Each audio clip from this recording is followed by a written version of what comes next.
So many players, so much to do, so much to see. So much table to turf.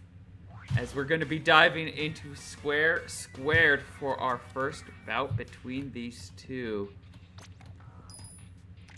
This is a tricky stage to kind of work with, eh? It's hard to figure out your spacing, figure out where exactly you want to put your pieces. You just kind of want to cut off a section immediately by dropping something like that heavy splatling or Joe. I mean, Joe was definitely a lot better in that situation since I think there's like, no, there was zero clash there, and that's just basically swallowed the heavy splatling hole. That is not good for Jalfac. Speaking of swallowing hole, we can confirm now that Decavitator gets absolutely trashed by Umbrella. Ooh, an excellent block from Jalfac, though, stopping Mary from being able to break through. He has a moment to shut down her Gnarly Eddy before she gets to draw it. She's going to sneak over, and I think his Gnarly Eddy, if he were to draw it now, would have still come up, but he's not going to be able to fight this. I feel like he's wanting to try to block it. It's definitely safer just to try to go for something else. Potentially section off that top area to make sure, guarantee that Little Judd is safe. Granted, I don't see a way for, like, unless Jalfac had, like, or Mary had a bunch of long pieces, I'm pretty sure that's going to be a safe Little Judd spot. Ooh! Especially when we can combo it with the Charged Decavitator.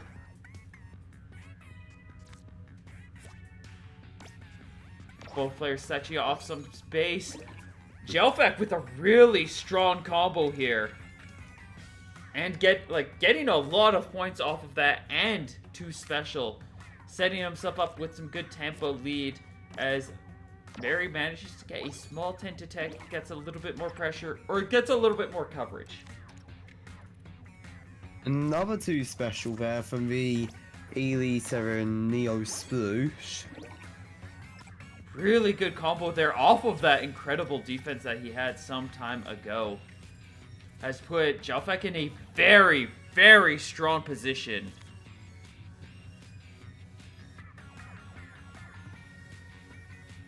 This is another really good play.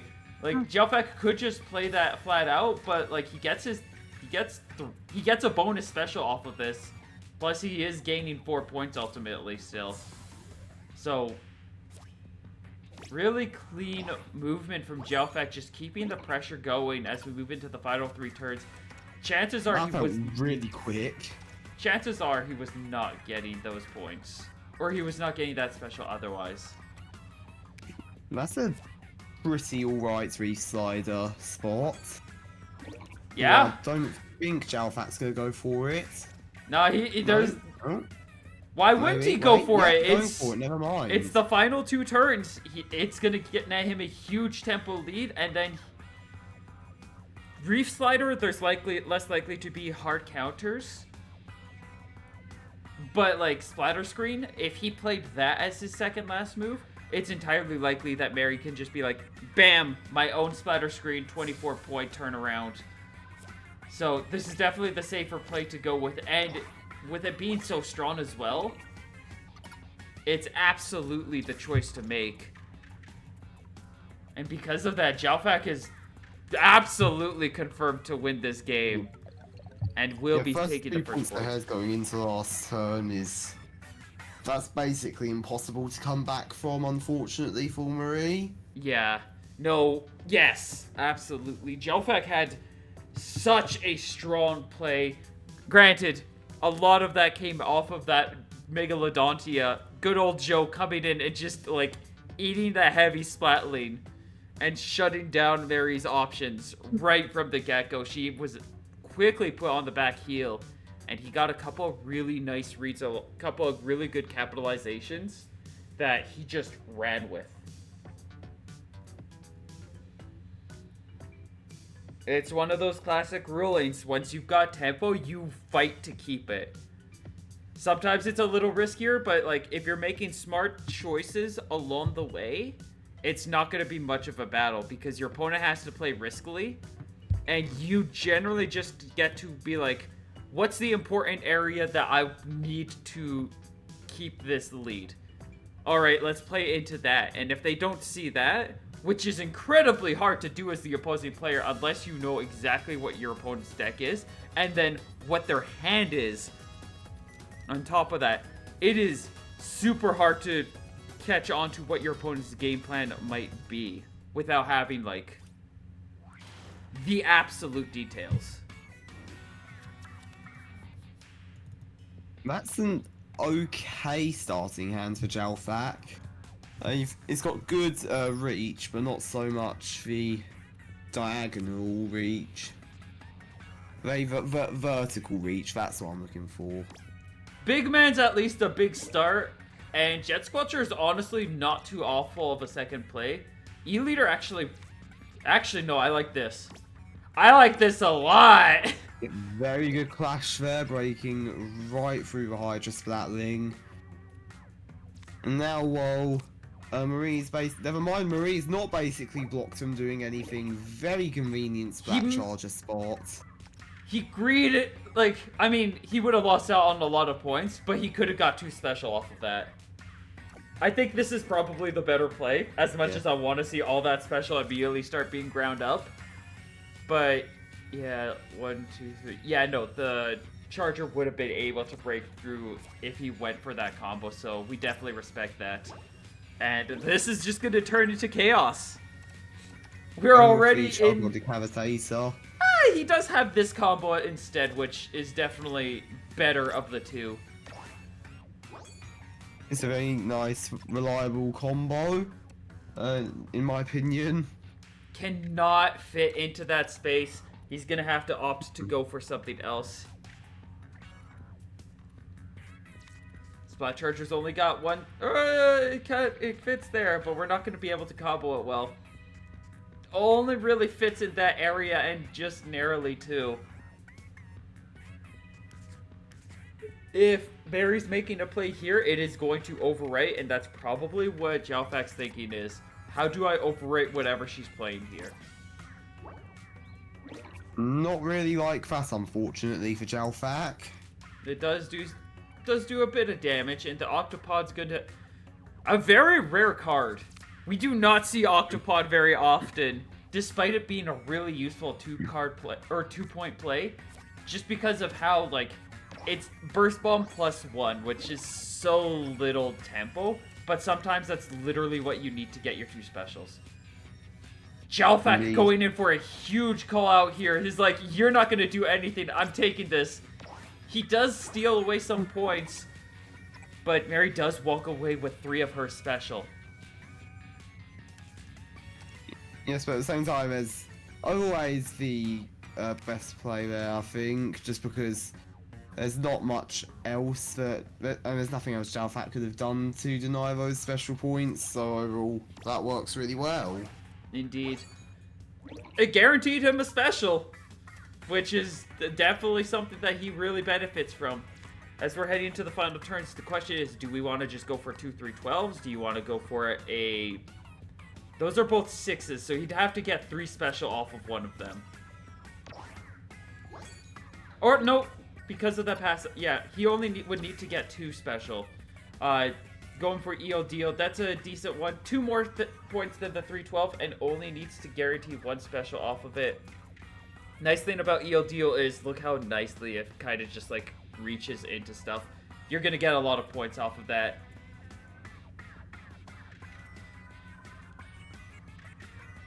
But when Mary's a 12-point lead, it's got to be sizable. It's got to be a big play. Mary gets the big play with the Octo Stamper. Or the Ink Stamper. Ultra Stamp, very good there. Yes. Ultra Stamp, that's the word. That's a really good Reef Slider. Very nice Reef Slider. But he's at a 10-point disadvantage. Is that going to be enough for him to be able to bring things back, or is there somewhere slightly more perfect for him to be able to confirm? I don't think so. Seeing that little area for Big Man, there's Just completely open for that splatter color screen. Indeed, and it is going to run straight through. And Mary holds onto that 10-point lead as we even the score 1 apiece.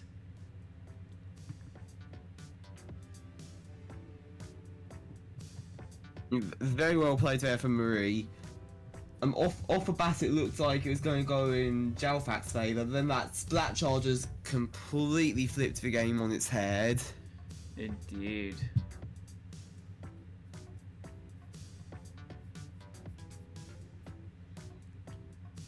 Really solid plays from Mary. Jalfac had really good combos there, just... It's one of those scenarios that you can have the best plays, but if you just can't find the tempo in the end, or your opponent's just playing those slightly bigger cards, and you have no way to counter that out, you're whatever the saying is, you're up a creek without a paddle. I've never heard that phrase, but okay. Think of it, you're in the middle of a lake without a paddle. What are you gonna do? Hands. Yeah. Good luck not tilting your boat over while you're reaching in and like flopping around. Also, maybe That's true. There's also some hungry fish out there where they'll see the splashing and they want to bite on it. And that's why paddles are really useful. You're probably not going to have that happen, but you know. Anyway, back to the table turf. Heading into game 3, it is going to be Thunderpoint once more. Jalfac coming in with a late Megalodontia. Pretty sizable play, gets a lot of reach, and has done some really good offense while Mary's kind of been stuck playing defense. She does get a special point out of that. But now it is Jalfac who's looking to try to seal off that base. Guarantee that he's going to be able to control things. And honestly, a safe ballpoint like that is all but confirming that happening. Even getting the special thanks to that splatter shots from Marie, which is very nice for Jalfac. Indeed. Now that he's got that base, it's very much a story of prevent Mary from being able to make her plays, and then getting the specific cards that he's looking for his base combos out as they come up. It's very up to him to land his base combos, and whatever his base combos are. I don't know what they are. This field looks weird. Oh, Mary trying to go for an aggressive poke. It's not going to work out. She does get refunded, though. Yeah, nice free trial of the suction bomb push. Unfortunately, did not too great. Probably not going to invest in that in the future. That is a very nice steal deal for Jalfac. Manages to get his full 10 points. Oh, that's right. I forgot about the Mary. And that slamming lid is going to confirm another free special. Mary was hoping so badly that he didn't have his card yet, but unfortunately he had it, and he's getting all of his combos. He's getting his full chained, and it is going to be an immediate surrender as Jalfac claims game 3. Now looking for one more to advance to the semifinals.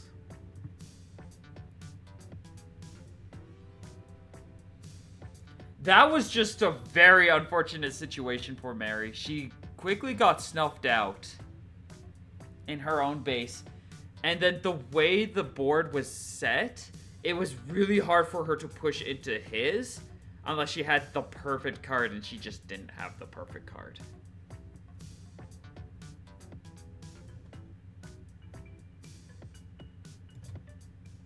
We're going to River Drift for what could be the final game of the set.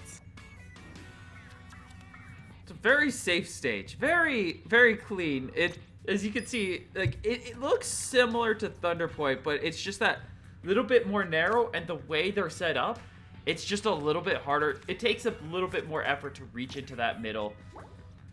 which means that you can get some really good, like, it's very easy for players just to kind of clash and wall each other out. And yeah, my favourite way to describe Thunder Point is...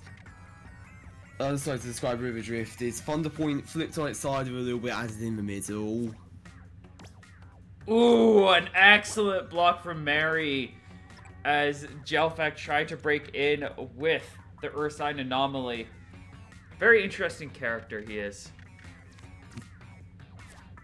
Managing to break through or pierce or cause some pressure here. She doesn't get to break through necessarily, but that is a very, very strong special. And you can tell that Jalfac's going to have to respect that deeper in. At this point, though, we are going to be going into base building mode. Mary has a couple of special blocks she needs to be cautious of. And I can imagine she's probably going to try to drop, like, a Little Judd would fit very snugly in that corner. To be able to just make sure that Jalfac has a very difficult time breaking through and getting some future pressure down.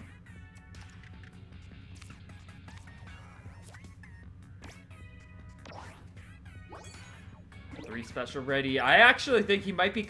Yeah, he's going to go for a special. He wants to try to charge in. Reef Slider will be able to fit. Grants Mary a special, but means that he's in her base. Unless she has a counter to this right now. Yep. It's not fully protecting. Quite, but that's still good for Marie, though, overall. Never mind. Oh, wait. Oh. Yeah, Joe's not going to fit in there. He can go for that special point, but that would lock it. Or that would grant her one. It looks like he's just going to try to go for something a little more greedier. Or a little more controlled. I don't think he can reach it anymore at this point. That does cause some damage, though. And there's a good spot for the squeegee there. In Jalfac's space, yep. Indeed, and he is going to Nice, lock into special it. there. We are landing our base building combos. Both players doing fairly well. There's actually a really good spot for the a Little Judd. If there is one. It's like the most popular card. I'm more surprised when Little Judd isn't in a deck than when it's not. Or than when it is.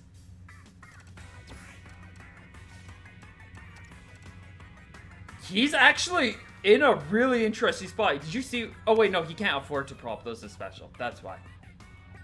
I thought he couldn't play those at all. I'm like, bruh. Choosing to pass here. He isn't too far behind on special, and he did make a... He already played one of his special plays earlier. That is a nice E-leader. Sets things up so it's a 10-point difference. Little Judd is going to come in. You cannot get the special. It looks... It's so cute and cozy, but you're not going to get your special off of it. And he'd rather go for the 515. He wants to play Krusty Sean here. Is that gamble going to pay off? Ultra Stamp from Marie. This could be Marie's last play unless she has something to play here. 10-point lead. I don't think that's going to be enough as Krusty Sean steps into the field, trying to find a way for him to fit. That's a really good fit. That there's no, unless Mary can get 16 points. She'd have to get 16 points on her play. She has to get 18 points on this next play. It is impossible to do as the Tri-Slosher sneaks out onto the field. Unfortunately for it, that's not going to be enough. Jalfac claiming his third win. And successfully running further ahead into the winner side bracket as he is going to be contesting against... I believe against Double Cookies.